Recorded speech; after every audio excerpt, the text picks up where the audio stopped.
దయచేసి మాట్లాడండి.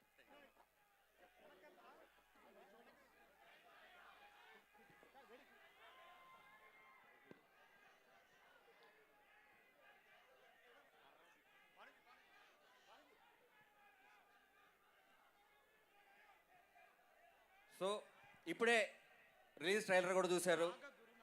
ఇలాంటి పూనకం రావాలి, ఆ పూనకం వస్తే ఆ పూనకానికి అభినయం చేయాలని అంటే తెలుగు జాతి చరిత్ర ఉన్నంత వరకు మనందరి దైవం నందమూరి తారక రామారావు గారు ఎవరైతే ఉన్నారో, నందమూరి తారక రామారావు గారి గురించే కాదు, వేదంలో గొప్ప మాట చెప్తారు, ఆత్మావై పుత్రనామాసి అని.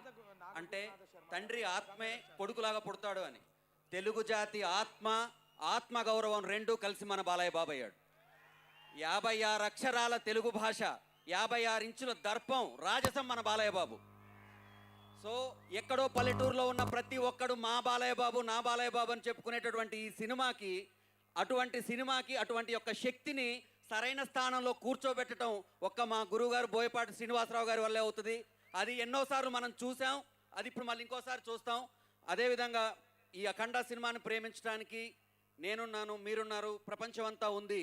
కానీ అఖండ సినిమాని బాలయ్య బాబు, బోయపాటి గారి అంచనాల్ని అర్థం చేసుకోగలిగే ఒకే ఒక్క వ్యక్తి ఈ సృష్టిలో ఉన్నాడు, ఆయన మా తమన్ సార్.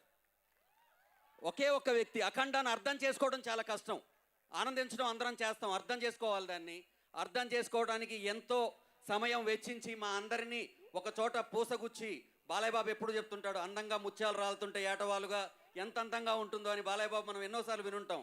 అటువంటి ఈ ముత్యాలన్నిటి నా గురునాథ్ శర్మ గారు కావచ్చు, కాసర్ల శ్యామ్ గారు కావచ్చు, మా శర్మ గారు కావచ్చు, మమ్మల్ని అందరినీ ఒక చోట గుదిగుచ్చి ఈ అద్భుతమైనటువంటి పాటలు మాతో చేయించారు. ఇంత అద్భుతమైనటువంటి అవకాశం మాకు ఇచ్చినందుకు మరొకసారి ఈ శివుడికి, ఈశ్వరుడికి జన్మతః రుణపడి ఉంటాము. శివోహం. Thank you. మరొక కలం ఈ సినిమా కోసం